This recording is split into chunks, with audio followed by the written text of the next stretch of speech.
अपने बेटे अपने नाती अंशुमान को भेजे कि बेटा तुम्हारे चाचा लोग नहीं आए,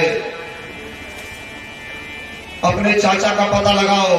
अंशुमान के जीवन में अध्यात्म था, अंशुमान के जीवन में मनन था, अंशुमान के जीवन में चिंतन था और अंशुमान अपने 60,000 चाचा की तलाश में निकल पड़ा। और ये अंशुमान जब पाताल लोक में पहुंचा, कपिल मुनि के पास में घोड़ा बंधा हुआ है, घोड़े को देखा लेकिन अंशुमान ने दिमाग से काम किया। ऐसा अंशुमान कपिल मुनि से बदतमीजी न किया, बल्कि कपिल मुनि को जाकर के साष्टांग करके अंशुमान रोने लगा, हे ऋषिवर, हमारे 60,000 चाचा, हमारे पूजनीय दादाजी यज्ञ कर रहे थे, हमारे 60,000 चाचा घोड़े की तलाश में निकले थे और आज तक उन लोगों का पता नहीं चला है और घोड़ा आपके पास है। जब घोड़ा यहाँ है, आप बताइए ऋषिवर, हमारे चाचा लोग कहाँ हैं? भावुक हो गया, रोने लगा। तब कपिल मुनि अंशुमान की इस विनम्रता से प्रसन्न हुए, बोले वो रहे तुम्हारे चाचा, राख के ढेर बने हुए हैं बेटे, ये सब अधोगति को प्राप्त हुए हैं। अपने 60,000 चाचाओं को राख के ढेर में देख करके अंशुमान फूट फूट करके रोने लगा और कपिल मुनि से प्रार्थना किया कि ऋषिवर, जो होना था सो हो गया, हमारे 60,000 चाचा शहीद हो गए, इन सब की अकाल मृत्यु हुई है, इनका उद्धार कैसे होगा?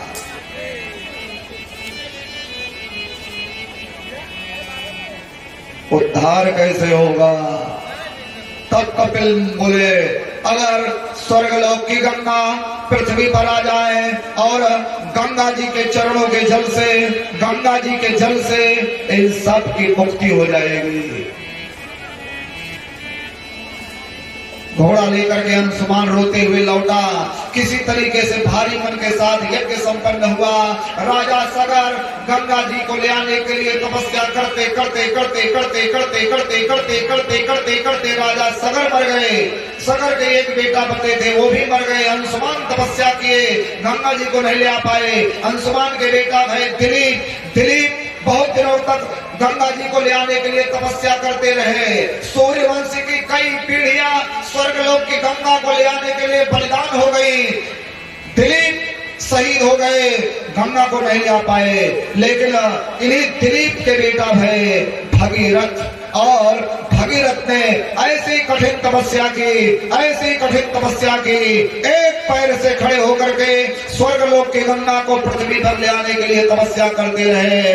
गंगा जी प्रसन्न हो गई। भगीरथ बोले, माता जी चलिए और हमारे पूर्वजों का उद्धार करिए, हमारी कई पीढ़ियां आपको पृथ्वी पर ले आने के लिए तपस्या कर रही है।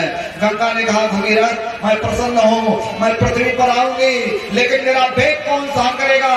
मैं स्वर्गलोक से पृथ्वी पर जाऊंगी, पूरी पृथ्वी पाताल में चली जाएगी।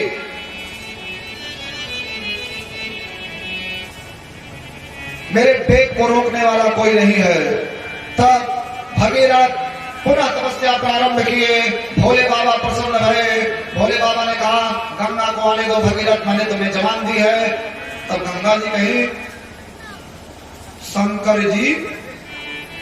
जी कह अपनी जटाओं पे रोकेंगे, पहले हमारी जटाओं पे गिरे फिर पृथ्वी पर जाए, पृथ्वी पाताल पे नहीं जाएगी। गंगा को हो गया घमंड, बोले हमारे वेग से बाबा की जटा फटा सब उखड़ जाएगी। तब शंकर जी कहा, आने दो गंगा को। और स्वर्गलोक की गंगा जब चली, गंगा के मन में है अहंकार, लेकिन गंगा जब शिव के जटा में पहुंची, उसी जटाओं में गंगा खो गई। जटाटवी गलज्वल प्रवाह पावित स्थले, शिव की जटाओं में गंगा खो गई। गंगा को रास्ते न मिले, गंगा भटके। भगीरथ कहे, माता जी कहाँ गई, माता जी कहाँ गई, माता जी कहाँ गई? गंगा को भी अपनी गलती का एहसास हुआ। शंकर जी की बड़ी प्रार्थना की तो शंकर जी ने अपनी जटाओं को जरा सा खोला तो शंकर की जटाओं से एक पतली सी धार निकली। इसलिए गंगा जी का एक नाम है जटा शंकरी। भगवान विष्णु के पैरों से निकली इसलिए विष्णुपदी, ब्रह्मा के कमंडल में रही इसलिए ब्रह्मपदी, और वहां से जब आई शंकर जी की जटा में उलझी इसलिए जटा शंकरी गंगा जी का नाम है। भगीरथ पृथ्वी पर ले आए इसलिए गंगा का एक नाम भागीरथी है। अच्छा, शंकर की जटाओं से निकलने के बाद आगे आगे भगीरथ, पीछे पीछे गंगा महारानी, पृथ्वी लोक की तरफ गंगा बढ़ने लगी। लेकिन रास्ते में यही चंद्रवंशी जहनु राज ऋषि है, जहनु तपस्या कर रहे थे। गंगा की लहरों से जहनु की पूरी कुटिया बह गई। जहनु कहे अरे अरे अरे अरे अरे, हम तपस्या कर रहे थे, हमारी कुटिया बहा के कहा जा रही हो। और जहनु राज ऋषि हैं, चंद्रवंशी क्षत्रिय हैं। जहनु ऐसे अंजलि लगाए और पूरी गंगा को ही पी गए।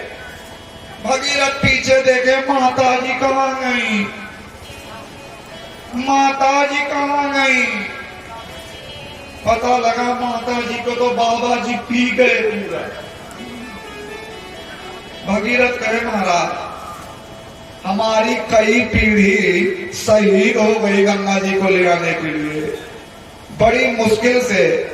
इतनी तपस्या के बाद गंगा जी मानी भी तो आप पूरी गंगा ही पी गए महाराज। भगीरथ को विश्वास है ना,